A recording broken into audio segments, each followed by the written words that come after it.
Y saludamos a Óscar Mateo. Muy buenos días, Óscar. Muy buenos días, Ferran. Muy buenos días. Tengo que felicitarte por tu maravillosa y excepcional conferencia en el Congreso Sapiens. ¿Cómo gustó? ¿Cómo gustó gracias. Que un psicólogo, aparte que domina otros campos, pero de la psicología, que hablara del pova tibetano? Creo que has hecho historia, amigo mío.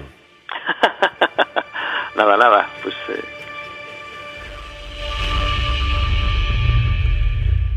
Y como que Óscar parece ser que le gusta sorprendernos a todos, hoy nos va a hablar de un tema muy interesante, la memoria del agua.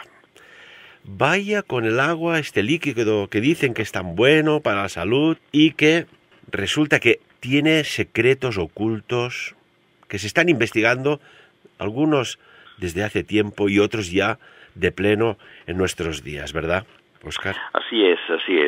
La cuestión es un tema como tantos ahora, digamos un poco polémicos, porque como estamos experimentando en la sociedad en general, estamos todos muy polarizados de un lado o de otro, y aquí la ciencia pues también toma partidos muy opuestos y posiciones muy encontradas. Hay quien está a favor de que el agua posee memoria, lo cual es una afirmación dura y que a lo largo de esta charla contigo tendremos ocasión de analizar un poco, y quien dice que no, que eso es imposible. Lo que pasa es que si es verdad que se demuestra que eso es así, pues daría explicación a muchos fenómenos, pues por ejemplo como la homeopatía o las flores de Bach y su eficacia. Cuéntanos, porque si hay un referente que estudió y nos sorprendió a todos en su momento sobre sus avances tan singulares sobre el agua y sus propiedades y su sensibilidad, fue el profesor Masaru Emoto, ¿verdad? Sí, efectivamente, es una referencia imprescindible a la hora de abordar estos contenidos. Entonces, Masaru Emoto, que ya falleció hace 2-3 años, en 2014, lo que hizo es que este hombre, sabes que aplicó la cristalografía y tomó más de 10.000 fotografías de moléculas de agua congeladas para ver el proceso de cristalización del agua y qué estructuras geométricas se formaban. Entonces, él mismo afirmaba que él no era, digamos, su investigación no era de ciencia dura, sino que estaba más próximo a las ciencias, digamos, sociales o culturales. Él mismo hacía esta afirmación. El caso es que, ellos el protocolo que seguían era que tomaban, me parece que eran 1 mililitro de agua, es decir, una cantidad, una gotita, y la repartían en 50 placas Petri. Ese agua, a continuación, la ponían a menos 5 grados y la ponían delante de un microscopio. Entonces, a partir de ahí, esa gotita que habían puesto, esa montañita, empezaba a congelarse y en la punta del cristal se formaba esas estructuras geométricas que luego fotografiaron. Y digo esto porque como son fotografías lo que vemos es la punta de ese cristal que toma esas formas, siempre pensamos que estamos viendo una estructura en 2 dimensiones. Y no es así. Lo que estamos viendo es, digamos, la cúspide de una montaña que es una gota de agua, y en esa cúspide es donde se forma ese cristal, ¿no? Entonces realmente lo que estás viendo es una figura en 3 dimensiones. Y eso fue lo que él fotografió. Lo que pasa es que vio que había aguas que cristalizaban con formas geométricas preciosas y otras que no lograban esa estructura geométrica. Y ahí es donde empieza la polémica y el lío. ¿Polémica en qué sentido? Pues él lo que decía es que lo primero que había que diferenciar era lo que él llamaba el agua vitalizada, el agua que estaba, digamos, viva, el agua que estaba libre de contaminación, que tenía, digamos, un patrón exquisito a nivel geométrico, y el agua que estaba contaminada, el agua que estaba desvitalizada y que no conseguía formar esos patrones geométricos. Entonces, el caso es que luego, además de observar esto, porque él tomaba, por ejemplo, gotas de agua de manantiales, ¿no? Entonces, pues se iba a los fiordos noruegos, se iba a manantiales pues como los de que puede haber en Lourdes, o se iba a fuentes también que tenían propiedades según la tradición curativas allí en Japón. Cogías esas aguas, las aislaba, las sometía a este proceso, tomaba las instantáneas y salían siempre formas geométricas preciosas. Tomaba agua de grifo, pues de Londres, París, de Tokio, etcétera. Hacía el mismo proceso y eso no se estructuraba geométricamente. Y entonces la hipótesis que planteaba es, mire usted, si el agua no está contaminada, si el agua no está vitalizada, y ahora explicaremos un poco qué entiende él por el proceso de vitalización, pues entonces esta molécula no se puede estructurar. El agua hay que pensar que por ser una composición con 2 átomos de hidrógeno y 1 de oxígeno, ahí se produce que esos 2 átomos de hidrógeno tienen una carga positiva, el oxígeno tiene una carga negativa, y entonces se van formando como pequeñas Vs, ¿no?, de átomos, que hace que luego cuando esa molécula se junta con otras moléculas, va formando como una malla que se une como imanes con una estructura determinada. Por eso el agua forma como una especie de pantalla y genera una tensión en su superficie. Por eso cuando la golpeas es como si rompieras algo. Es que realmente estás rompiendo una malla, una estructura que energéticamente, por esa carga positiva y negativa, ha formado una especie de textura, ¿no?, una especie de piel. Entonces, lo que parece ocurrir es que cuando se altera la composición, esto afecta a las cargas eléctricas y esa geometría, esa estructura natural que se produce espontánea, no llega a producirse. Y entonces eso diferenciaría el agua vitalizada del agua no vitalizada. Y, por ejemplo, en sus trabajos de investigación sometió a unas pruebas muy curiosas. Una misma agua, pero con otras frecuencias, otras intenciones, ¿verdad? Sí, esto es. Él lo que, a partir de esta observación tan simple, ¿no?, el agua se estructura o no se estructura, forma estos cristales o no los forma, él empieza a investigar más allá, ¿no? Y entonces empieza a plantearse que ya había otros autores que habían hecho estas afirmaciones, que el agua de alguna forma está registrando las características del entorno. Entonces, si es un entorno armonioso, si es un entorno equilibrado, si es un entorno, vamos a decir, positivo, eso se estructura en esa molécula. Ese orden que hay alrededor se manifiesta en el orden de la molécula del agua, y si hay un caos, pues ese caos también se expresa en la molécula de agua. Y a partir de ahí es cuando entramos ya en la parte, digamos, más complicada de las afirmaciones de Masaru Emoto, porque él lo que empieza a afirmar es, por ejemplo, si tú sometes al agua a música, pues entonces el agua no se estructura de la misma forma. Cuando tú pones música clásica, los cristales que salen al congelar esas moléculas no son los mismos que cuando pones música rock, digamos, más estridente, ¿no?, o más, voy a decir, violenta de alguna manera. No salen las mismas cristales, las partículas no se estructuran igual. Pero claro, si esto ocurre con la música, que es una frecuencia, digamos, más potente, frecuencias más delicadas, como puede ser simplemente el habla y enviar un mensaje al agua, pues también parecía quedarse grabado. Y comenzaron a hacer experimentos en los que cogían frascos y ponían frases y palabras agradables, y otros en los que ponían frases y palabras desagradables. Y incluso lo que hacían era, pues ese frasco estaban constantemente diciéndole palabras positivas y a otro palabras negativas. Luego iban a sacar el cristal congelado y veían cómo se estructuraba, y en el positivo había nuevamente estructuras geométricas, y aquel que había sometido a palabras o frecuencias negativas no conseguía estructurarse, y ahí fue un poco el punto de inflexión donde ya se desata las polémicas propias de hablar de este tipo de cosas. Claro, según estos trabajos de investigación de Emoto, si a un agua le dices, y cogemos del mismo grifo o del mismo manantial, ¿no?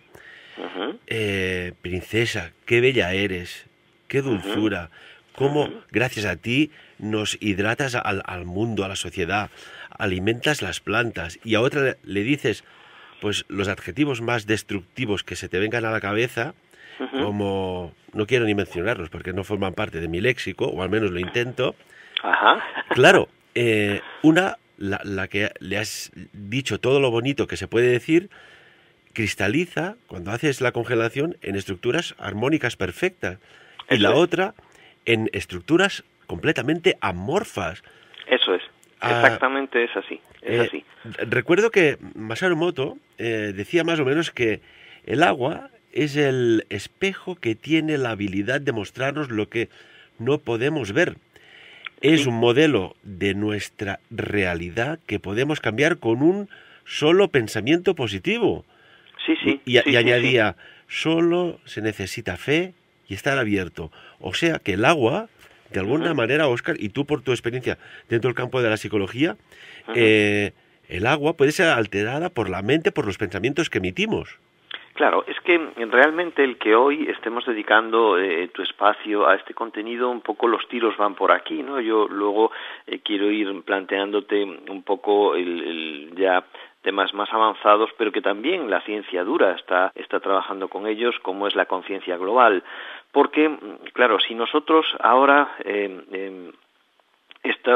digamos que este descubrimiento, como casi siempre de serendipia, de casualidad científica, ¿no? que tantas veces ocurre, que se encuentra Masaru Emoto, empezamos a llevarlo a otros terrenos, entonces las cosas empiezan a cobrar sentido, ¿no? Que es un poco lo que decíamos al principio de nuestra charla. Si nosotros pensamos que nuestro organismo está formado por el 72% es agua, si tú sistemáticamente estás sometiendo a tu mente a un pensamiento positivo, si es cierto esto que descubrió Masaru Emoto, nos encontramos con que estás programando materialmente tu organismo para algo en concreto. Igualmente, si tú estás teniendo tu mente llena de pensamiento negativo, entonces si tú tienes un 72% de agua y ese agua es programable, que esa sería la consecuencia de estas investigaciones, nos encontraríamos con que tú estás de alguna forma programando tu organismo para que ocurra algo negativo. Entonces, claro, las consecuencias de ser cierto esto que plantea Masaru Emoto y otros investigadores, porque no es el único, entonces estaríamos ante una cuestión a considerar con mucha profundidad porque sus consecuencias son enormes. Porque claro, el cuerpo está aproximadamente pues formado por agua en la proporción que dices, ¿no? Un 70 más o menos, según la masa corporal. Pero hay un dato que incluso esto puede llegar a ser preocupante. El cerebro está formado por un 90% de agua. Sí. O sea, en un ambiente tóxico de crispación, ¿esto cómo podemos controlarlo? Pues sería una si es que se puede controlar. Sería una repercusión directa en el organismo, porque lo que haría es que va alterándose toda la química de una forma acorde con la polaridad de ese pensamiento. Si es una polaridad negativa, las células van a digamos, elegir el camino de la enfermedad. La membrana de la célula se va a debilitar y va a permitir que entren patógenos, que entren virus, que se produzcan mutaciones a nivel de ADN, etcétera, etcétera. Si, sin embargo, el pensamiento es positivo, el sistema inmune va a estar reforzado, la membrana celular va a estar más fuerte, va a estar menos permeable y, bueno, pues estamos hablando ya, claro, de un ciclo de vida o de muerte. Algo tan drástico como esto, ¿no? Yo propongo a los oyentes de tu espacio que hagan un experimento que yo hice con mi hijo y que le he dicho a mucha gente que replique porque es divertido y es muy interesante. Cuéntanos. Es una cosa tan sencilla como hierves un poquito de arroz, lo dejas una vez que está hervido, no le retiras todo el agua, lo dejas con un poco de agua y coges, digamos, dos porciones. Una porción la pones en un frasco, otra porción la pones en otro frasco, ambos contenedores de cristal para que tú puedas ver el contenido y lo dejas a la intemperie, lo dejas en una habitación de la casa cualquiera o lo dejas en un sitio a la vista. Lo tapas, no lo metes en el frigorífico, no lo manipulas y a uno le vas a dar mensajes positivos y a otro le vas a dar mensajes negativos. Una cosa tan sencilla como esto. Bueno, A los 15, 20 días de estar haciendo esa experiencia, tú vas a observar cómo no evoluciona igual la descomposición de ese arroz. No vas a ver lo mismo, los colores que va cogiendo esas dos muestras de arroz, el olor que va cogiendo si lo destapas y el aspecto visual que tienen, no hay comparación. Y es sorprendente, está sucediendo algo y eso lo puede comprobar cualquier persona y es una prueba muy sencilla. Esto mismo lo hemos hecho, por ejemplo, con fruta. Tú coges 2 piezas de fruta y las dejas a la intemperie, a una le estás dando constantes mensajes positivos, incluso puedes escribir los mensajes sobre la cáscara de la fruta y a la otra le das mensajes negativos y vas a ver cómo una se va a pudrir, a corromper con más facilidad, más rápidamente que la otra. Y lo mismo se puede experimentar con plantas. Coges dos plantones, a uno le dedicas palabras bonitas, les riegas, les das el mismo abono, las mismas condiciones, lo que varía es tu actitud. Cada vez que te acercas a la planta, le hablas en positivo, le hablas en negativo y ves cómo evolucionan las dos plantas. Y lo vas fotografiando incluso para que veas las diferencias a lo largo del tiempo. Y es impresionante. Entonces, esto implicaría que nuestra intención está afectando al campo, que es un poco la parte que tú me preguntabas, es decir, bueno, las consecuencias desde el punto de vista psicológico, pues esa es la parte, digamos, en mi área que tiene una relevancia enorme y ahora te contaré las investigaciones que ha habido en ese sentido. Lo que comentas, Óscar, corrobora lo que hace muchos años llevo diciendo. Y aunque parece que está en el plano de la metafísica, que si no se puede tocar, si no se puede ver, parece que no exista, ¿no? Es como el viento. No es tangible. Exacto, el viento, notas como te puede acariciar o golpear y no sabes si tiene color, si tiene forma, qué estructura, pero que existe, ¿no? Sí. Y yo siempre he dicho, y es una teoría mía, que ojo con convivir con una persona o trabajar con una persona o un grupo de personas tóxicas. Por ejemplo, ¿cuántas parejas? Una dice, uy, esta comida no está buena, uy, esto no sé qué, esto no sé cuánto. Está lanzando torpedos que ya no son psicológicos, sino que son torpedos que van directamente a otras estructuras de nuestro organismo, que es curioso que los ambientes tóxicos familiares, laborales o incluso, subimos un poco más arriba, políticos, acaba enfermando la persona. Sí, o sea, y además para mí hay un camino que es siempre el mismo y es en una dirección positiva o negativa. Primero se altera el campo.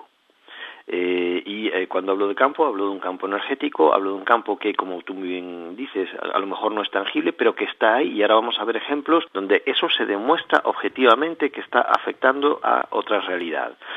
Luego, una vez que se altera el campo, se va a alterar, evidentemente, si hablamos de organismo, lo que se va a alterar es la función, es lo siguiente que se va a modificar.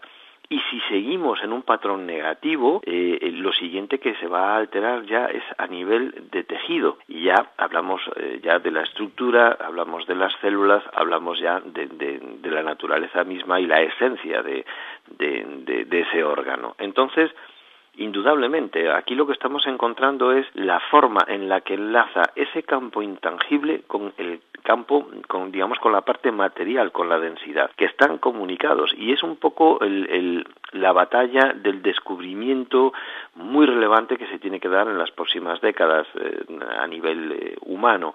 Es decir, cómo lo metafísico, lo intangible y lo físico y tangible se comunican, ambas realidades, y cómo la una afecta a la otra de forma directa.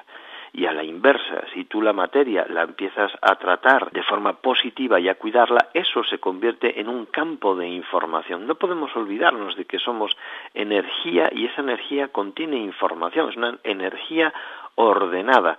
El orden es información. Entonces, si tú esa energía la informas, le estás dando una forma positiva o una forma negativa, eso afecta en la realidad que se construye, ¿de acuerdo? Entonces, ¿quieres? Ahora nos metemos un poco en las investigaciones que hay en esa línea. Sí, precisamente. Son investigaciones muy objetivas y de ciencia dura. No estamos hablando de charlatanes. Precisamente te lo quería comentar. Vamos a hacer un recorrido por estas investigaciones en las cuales tú has puesto mucha atención. Sí, mira, por ejemplo, muchas veces se habla digamos, el experimento o el caso del centésimo mono. Esto es el modelo de campos morfogenéticos que planteó Rupert Sheldrake, y esta teoría que él plantea surge de una situación muy curiosa. En Japón hay unas colonias de monos que viven aisladas en distintas islas, y esto es real, no estoy hablando de una situación figurada. Estos monos muchas veces reciben comida de los isleños, les tiran fruta, hortaliza o lo que sea, y ellos suelen estar en zonas de playa, recogen esa fruta y al estar húmeda muchas veces lo que hacen es que se comen la fruta con arena, lo cual les resulta desagradable. Y lo que ellos pudieron observar es que en un momento determinado una determinada mona de una de estas islas se le ocurrió coger la fruta, llevarla al agua, a la orilla, mojarla para limpiarla de arena y comerla así. Lo que ocurrió es que las crías de esta mona rápidamente aprendieron esa conducta. ¿Y qué pasó? Lo sorprendente ocurrió a continuación, y es el conjunto de monos de ese clan enseguida aprendió a hacer esa operación y a limpiar la fruta con agua antes de llevársela a la boca. La sorpresa vino porque en otras islas, espontáneamente, sin existir comunicación entre esos clanes de monos, esa conducta fue aprendida en semanas. ¿Cómo puede ser? ¿Dónde está el vector que llevaba la información de la acción? Cuestión. Para mí es claro, que quizá en otro día hablaremos de ese tema, y existe una conciencia colectiva que es distinta en los animales y distinta en el hombre. Aquí lo que se plantea hay una especie de inconsciente colectivo, cuando en animales de este tipo, donde hay una conciencia de grupo muy fuerte, un grupo hace un aprendizaje, eso repercute en ese campo morfogenético en el campo de otros clanes de ese grupo y hace que el aprendizaje automáticamente se comunique a través de ese campo, ¿vale? Estaríamos hablando aquí un poco de los modelos cuánticos, donde te dice que hay partículas que están unidas en el universo, no importa la distancia que haya, y lo que le ocurre a una le ocurre a otra. Hay otras investigaciones que se hicieron con saliva humana, muy interesantes, que demuestran lo mismo, es decir, un sujeto está expuesto a una serie de imágenes impactantes emocionalmente, se analizaba su saliva y el impacto emocional era registrado por el tipo de hormonas y de sustancias que aparecían en la saliva. Pero es que se aisló al sujeto de su saliva, se le siguieron planteando experiencias estimulares intensas en las imágenes a las que era expuesto, y la saliva que había sido separada de esa persona seguía reaccionando de igual manera.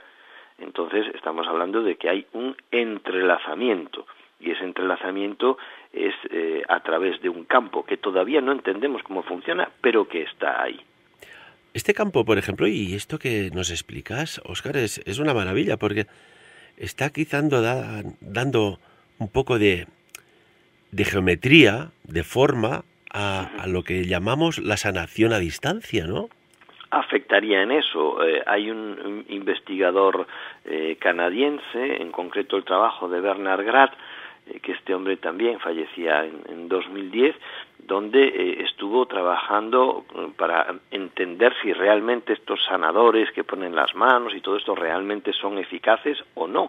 Y se hicieron experimentos, por ejemplo, con ratones a los que les inoculaban la enfermedad del bocio y demás. A unos los trataban con estos campos energéticos y a otros no, y las diferencias eran ostensibles y eran muy, muy llamativas, ¿no?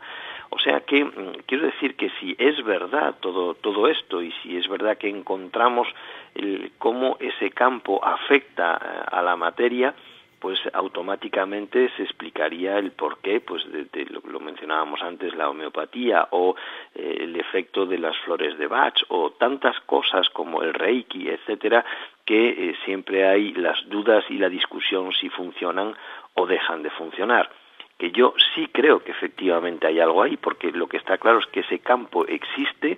De hecho, lo que sostiene toda la creación es un campo energético, y ese campo energético se estructura y da lugar a una forma física, que es la parte tangible de la creación que con nuestros sentidos somos capaces de captar. Pero lo que hay de base es un campo energético. Entonces no estamos hablando de algo distinto a lo que es la misma naturaleza y la misma creación. Otra cosa es que todavía no hayamos comprendido cómo se produce la relación entre ambas realidades, ¿no? Mira, precisamente, y tú sabes que vengo del campo científico, y yo he hecho 2 pruebas muy curiosas. Al principio quería saber cómo se interactuaba, cómo emitía el dolor, a qué frecuencia se movía. Oh, qué interesante. Y empecé con 25 personas, y concretamente del sector sanitario. Me fui animando con el tiempo y llegué a hacer 163 personas. Y aparte era una cosa autodidacta e intrínseca para mí. De 163, solo 2 no funcionó. Después... Estadísticamente es una barbaridad, que de 163... Sí. No, y allí había entre médicos, enfermeras, técnicos, administrativos, etcétera. Administrativos del sector de la salud. Y después, con el tiempo, me animé a hacer otra cosa. Y es el tema que tocamos del campo. Es espectacular. Lo hice con algunas personas en la distancia kilométrica, y para que no estuvieran sujetos a la sugestión, al poder de la mente de uno y de otro, que tuvieran una dolencia o no, simplemente que notaran cómo algo les estaba, pues se les estaba moviendo por el cuerpo, sin decir la hora, ¿sabes? No es aquello, usted a las 10 de la noche se estira a la cama y después me cuenta si ha notado algo o no. No, durante el día, en la distancia, de forma aleatoria y cuando consideraba, y muchísimas de ellas, aquí no fue tantas personas, pero muchísimas de ellas, de las 40 que hice mi trabajo de investigación, notaban como una bola del tamaño como si fuera una pelota de tenis, más o menos, todas coincidían, y entre ellas no se conocían excepto 2, notaban cómo se les movía por el cuerpo, dándoles una sensación simplemente de bienestar, de armonía, autorreparación y en definitiva de satisfacción, ¿no? Por tanto, yo creo que un día u otro saldrá público estas cosas que están ahí y que son para ayudar a las personas, en definitiva. Sí, absolutamente. A ver, sí, aquí la cuestión, Ferran, es una cuestión, digamos, un poco de cerrazón del paradigma, ¿no? Thomas S. Kuhn era un filósofo de la ciencia, y este hombre fue el que escribió y que explicó de la mejor manera posible el tema del paradigma científico. Y él lo que decía es eso, es decir, o sea, cuando hay un paradigma, ahora mismo estamos en un paradigma materialista, donde solamente vale lo tangible, lo que es pesable, lo que es medible, lo que es observable, desde la física pura y dura y de la materia. Entonces, mientras ese paradigma sea el imperante, todo lo que va en contra de ese paradigma va a ser cuestionado, va a ser discutido y va a ser sometido generalmente incluso a la mofa, porque el problema está en que son cosas que no siempre se someten a las pruebas objetivas necesarias. Te voy a contar lo que ocurrió en la Universidad de Princeton a partir de finales de los años 70, inicios de los 80, porque enlaza directamente con esta cuestión. En la Universidad de Princeton estaba un ingeniero, Robert Young. Este hombre se dedicaba al diseño de cohetes, ¿de acuerdo? O sea que estamos hablando de una persona de mente bastante de ciencia dura y muy metida en otras realidades. Y siendo profesor de esta prestigiosa universidad, en un momento determinado, una de las alumnas que está haciendo el doctorado, Brenda Dune, le plantea una tesis doctoral muy alternativa. Le dice, mira, a mí me gustaría saber si la mente de un ser humano efectivamente puede alterar a una máquina, si puede afectar al comportamiento de una máquina. Y Robert Young se quedó muy sorprendido con la petición que le hacía esta alumna, pero le dijo, oye, me parece una idea buenísima, vamos a trabajar en este concepto y yo te apoyo en tu tesis doctoral para ver si es factible que la mente de unas personas puedan alterar el funcionamiento de una máquina. Y se pusieron a trabajar en el tema. Bueno, esto es interesantísimo, porque lo primero que empiezan es a trabajar con cosas muy sencillas. Pues, por ejemplo, cogen un tubo completamente aislado y dejan que una gota de agua caiga en una barra de unos 2 a 3 metros de altura Y lo que miden es si las personas que hay al lado, por fuera de esa barra, con sus mentes pueden alterar que la gota no caiga de forma absolutamente vertical. O sea, empezaron a hacer pruebas muy sencillas como la que te estoy describiendo. Y empezaron a observar que se producían alteraciones. Es decir, que si ponían una serie de personas, que generalmente eran voluntarios, que sometían a estos experimentos, pues esas personas conseguían, de alguna manera que no se ha conseguido comprender todavía del todo, modificar el resultado de eso que ellos estaban poniendo a prueba. Otra cosa, por ejemplo, que hacían era dejaban rodar sobre un tablero miles de bolas de acero. Esas miles de bolas de acero luego eran canalizadas por unos caminos, y generalmente cuando esas bolas tú las dejas resbalar por esas pendientes, se estructuran siempre en una forma de campana, en una forma de la curva de la campana de Gauss, acorde con las leyes de la probabilidad.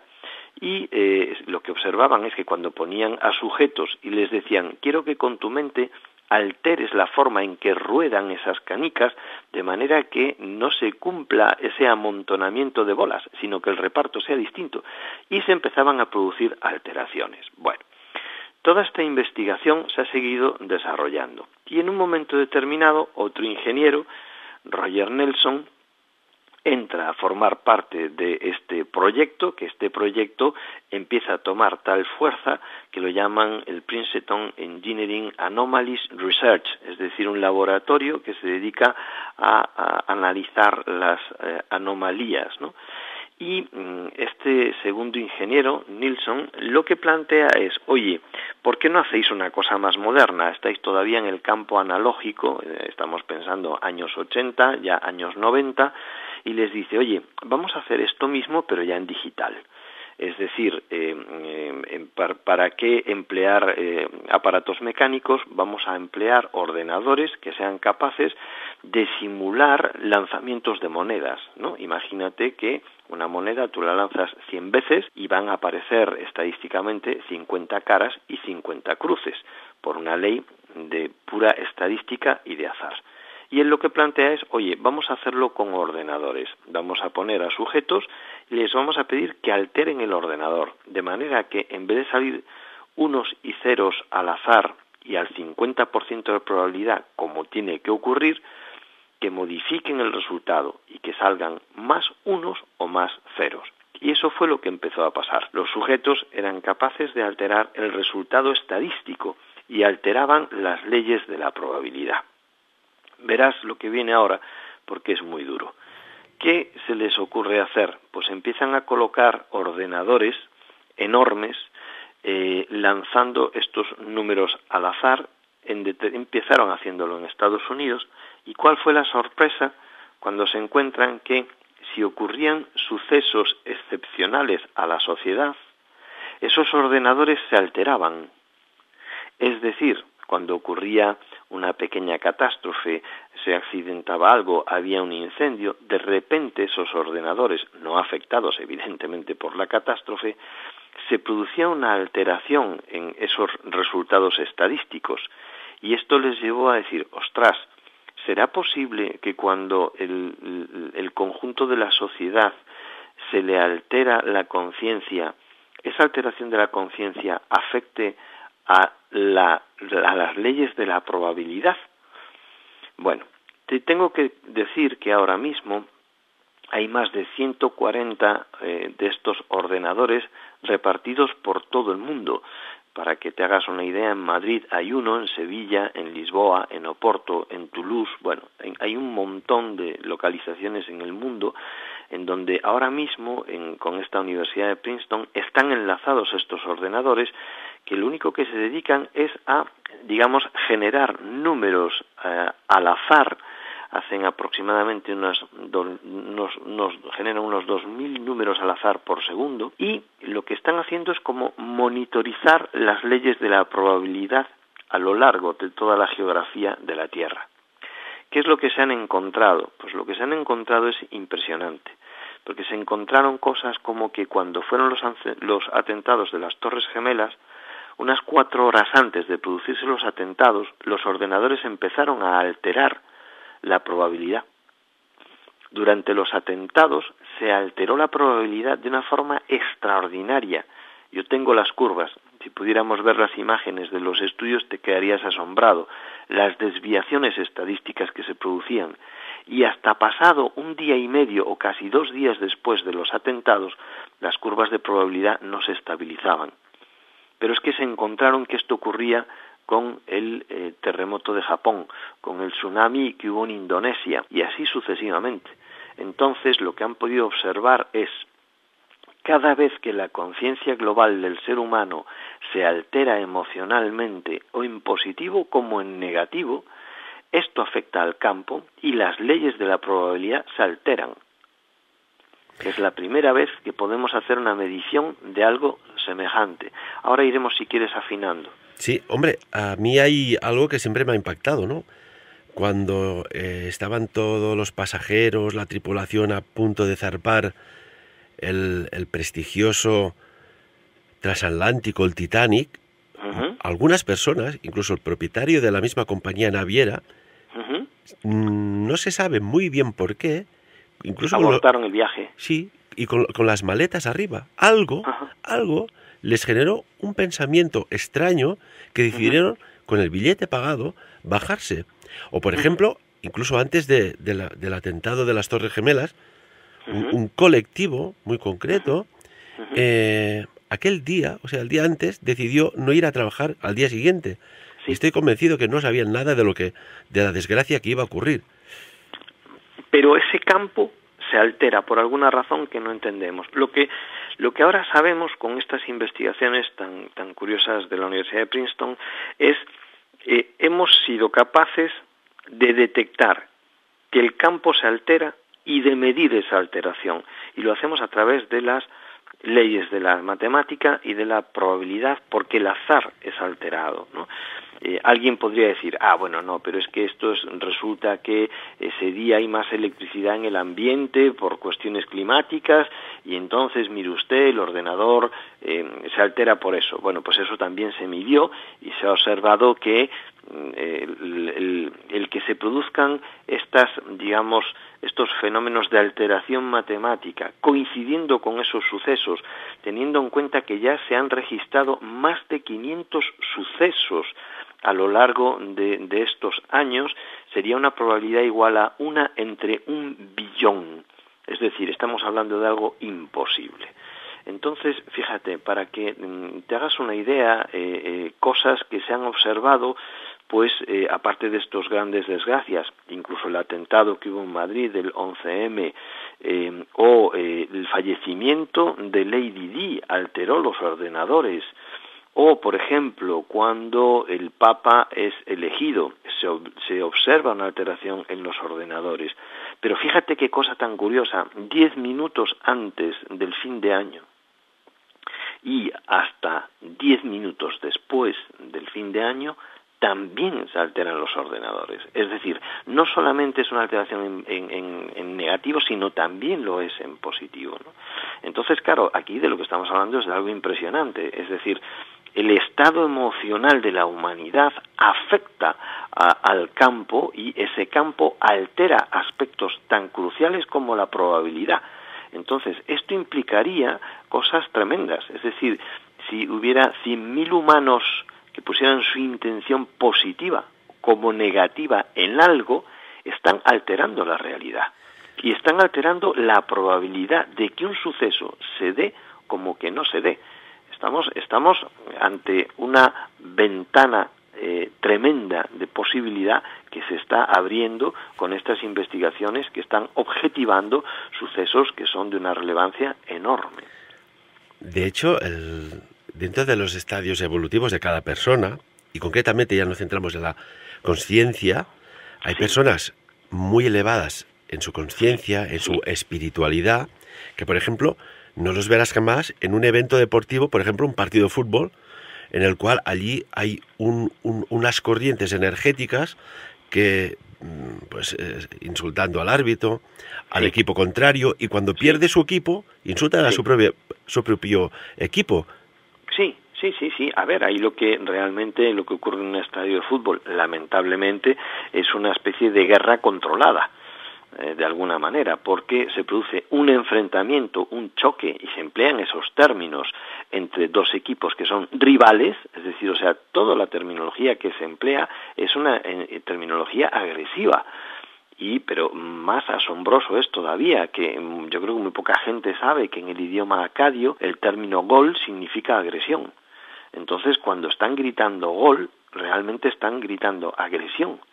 Entonces, pensemos, 100.000 personas gritando eso. Realmente lo que se está es moviendo una energía agresiva impresionante. De alguna forma es una especie de mini guerra con unas normas de juego que imposibilitan que haya muertos. Pero es una forma casi simbólica de guerrear entre los pueblos, entre las naciones, entre los grupos y generar, lo siento, rivalidades artificiales. Porque allí no se va a,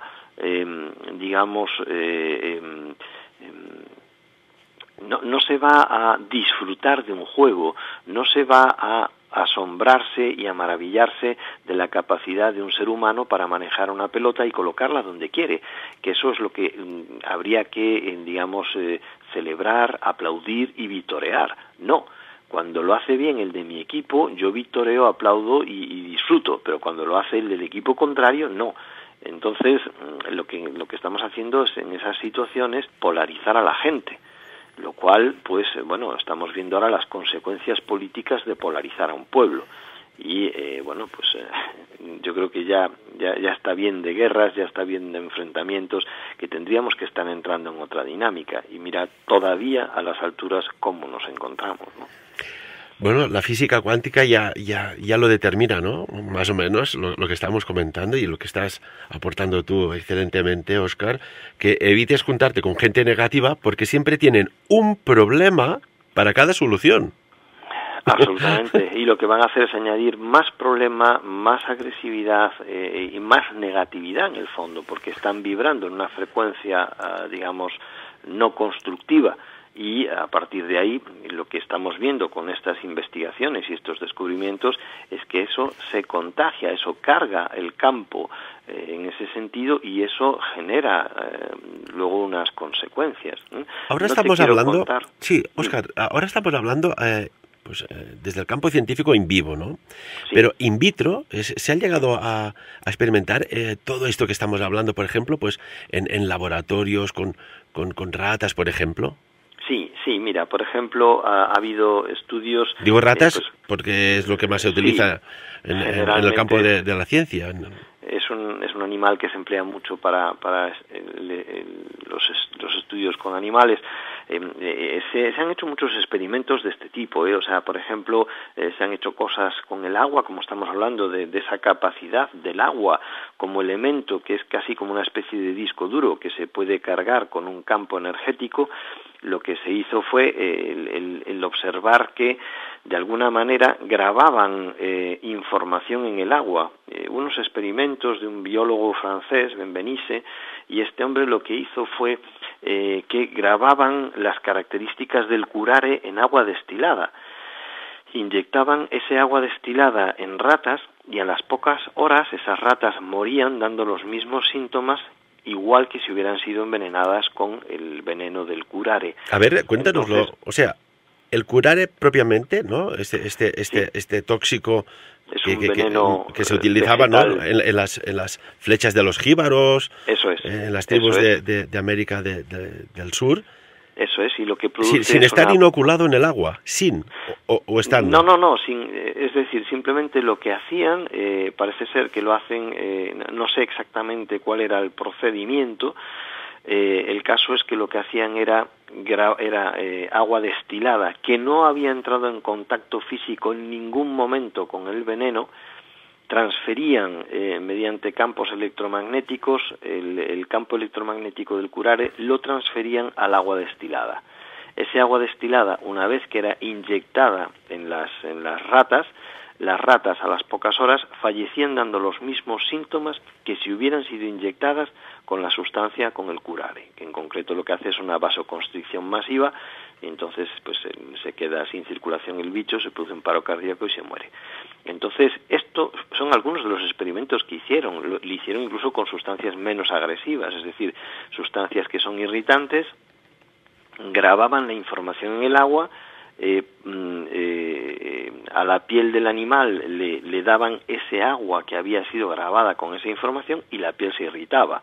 Entonces, lo que se encontraron es, bueno, de alguna manera, parece ser que el campo energético del agua es muy sensible y es capaz de grabarse con esta información. Entonces, esto volveríamos otra vez a lo que estábamos hablando de las investigaciones de Masaru Emoto y de otros más, ¿no? Es decir, oiga, pues resulta que a lo mejor el agua es muy sensible al campo. Y entonces esa energía que hay ahí es muy fácilmente transferible a esta molécula, y esta molécula, sin alterar, de una forma muy limpia, transfiere la información que hay ahí. Esto tiene unas consecuencias tremendas, ¿no? Porque pensemos, pues, el agua que estamos bebiendo, cómo estamos maltratando el agua de nuestros océanos, etcétera. Es decir, si ya a un nivel más consciente pensamos en las implicaciones de lo que estamos afirmando y de lo que parecen estar encontrando estos científicos, pues realmente tendríamos que pararnos como humanidad y reflexionar un poco con lo que estamos haciendo con nuestro entorno, nuestro medio ambiente y con nosotros mismos. Estamos a la recta final de la entrevista, Óscar, y por ejemplo, un sitio relacionado con, pues bueno, con sanaciones, curaciones, y con, pues, directamente vinculado con el agua, es Lourdes, ¿no? En Francia. Sí, ahí hay unos casos espectaculares. Pero espectaculares del todo. Espectaculares, sí. ¿Qué opinión te merece? Inexplicables, o sea, es como, bueno, hay fotografías que hizo Masaru Emoto de moléculas de agua tomadas en ese manantial, y el cristal que salía es de unas geometrías impresionantes. Además, bueno, allí sabes que hay una comisión médica permanente que está registrando todos los casos de supuestas curaciones espontáneas o milagrosas, y bueno, el registro es miles y miles de personas que han experimentado curaciones imposibles allí, ¿no? Bueno, la cuestión es que lo que está claro es que hay lugares, pues como puedan ser Lourdes y otros, en donde esa información que hay en el agua tiene unas propiedades tan especiales que es capaz de reprogramar tu campo y que de una forma instantánea todo tu organismo reaccione y se reestructure. Volvemos a lo que hemos dicho hace unos minutos en nuestra conversación, es decir, el campo energético, lo que se caracteriza y el orden que tiene es porque tiene información. Entonces es como si la información del campo estuviera alterada y de repente es corregida, ¿no? En la actualidad ya estamos hablando de que el ADN es reprogramable. Hace unos años decías esto y te tiraban tomates a la cabeza. Entonces, bueno, ahora ya no, ya empezamos a plantearnos que el ADN es reprogramable. Luego ya parece que está entrando este nuevo paradigma y se ve que es posible esto, ¿no?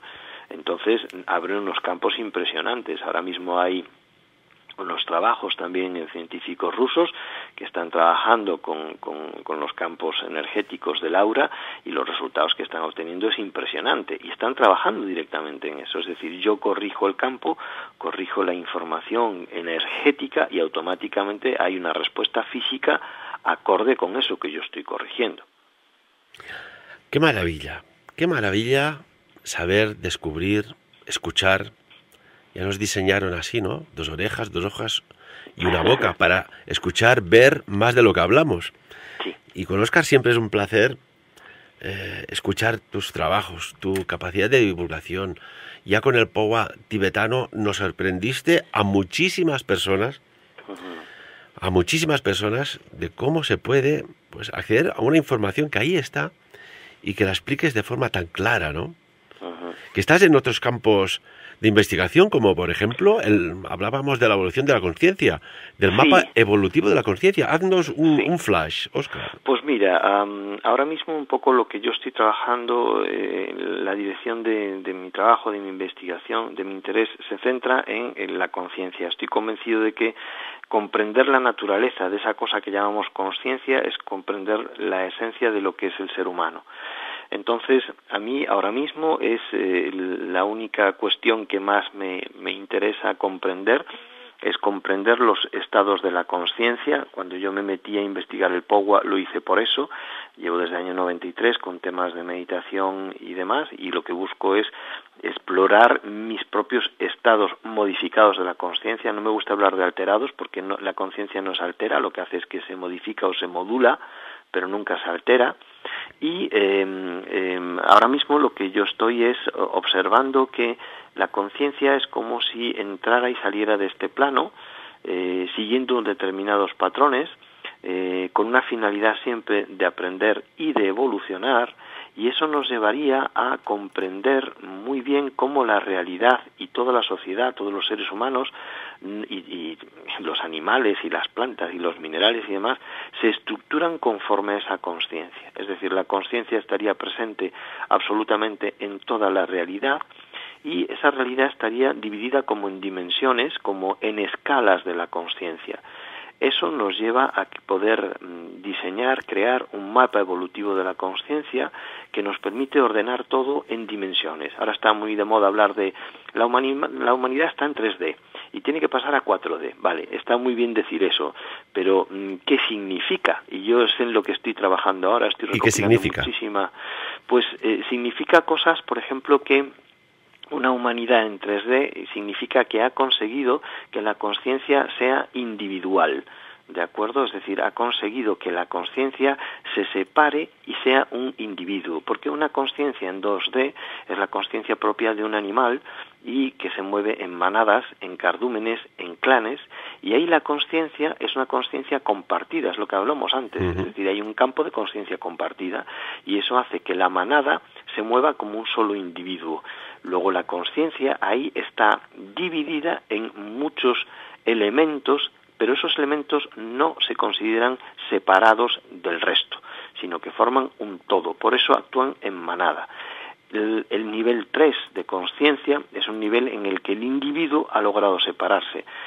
Hay un salto entre el 2 y el 3 en esos animales que hacen de líderes de grupo. Pues por ejemplo, el lobo alfa pues ha conseguido individualizarse de la conciencia de la manada. Entonces, esa conciencia, si sigue evolucionando, va a dar un salto a una entidad de tipo 3D, donde lo que predomina es la individualidad. Curiosamente, cuando se da el salto al nivel 4, pues volvemos a una conciencia de grupo, pero es lo que llamaríamos una conciencia social. Es decir, todos los elementos del grupo son conscientes del resto del grupo y lo que aprende uno afecta a todos, que ese es el campo morfogenético que hablábamos antes de Rupert Sheldrake. Entonces, el hablar del mapa evolutivo de la conciencia es muy interesante, el trabajo porque lo que te permite es estructurar la realidad, comprender que la conciencia está presente en un mineral, en una planta, en un animal, en un ser humano, que hay muchos niveles de conciencia distintos. Hay humanos que están en un nivel 3.0, por decirlo de alguna manera, que son... Óscar, nos quedan 30 segundos. Con forma humana, pero están más cerca de un animal que otra cosa, y seres humanos que están en un nivel 3.7 para saltar a la siguiente octava y que realmente ya empiezan a ser otra cosa. Por eso tienen esas capacidades, esos dones que tú vas siempre buscando en la gente, son ya de esas conciencias más avanzadas, ¿no? Un día, si quieres, Óscar, vamos a hacer un programa y contigo de casos de dones, de personas que tienen dones, y diferenciaremos lo que dice la conferencia entre talento y dones para que quede claro, porque qué lástima que vengas a esta vida y por el entorno, por el miedo, por las circunstancias, los factores externos, no puedas exteriorizar algo que alguien te puso en el momento de nacer. ¿Te parece? Desarrollarte en toda tu potencia. Eso es muy triste, que la persona pase por aquí sin desarrollarse al 100%. Es cierto. A la cárcel. Esto sí que tenía que meter a la cárcel a los que dicen, tú no serás nada en esta vida. y más cuando eres jovencito o jovencita, ¿verdad? Sí, Esto sí que tendría que estar penado. Eso es condenar a las personas y lamentablemente la sociedad que hemos creado no permite que la gente se desarrolle. Óscar, como siempre, amigo, lo siento, pero hemos curvado una vez más el tiempo con estos temas interesantes. Claro, muchísimas gracias. Un placer acompañarte, Ferran, en tu programa. Y amigos y amigas, os dejo en un pequeño fragmento de una película que recomiendo a las mentes inquietas que vean. Se dice que solo usamos el 10% de nuestra capacidad cerebral, pero... ¿y si hubiera una forma de acceder al 100% de nuestro cerebro? ¿De qué seríamos capaces? Sapiens. Dirigit i presentat per Ferran Prat.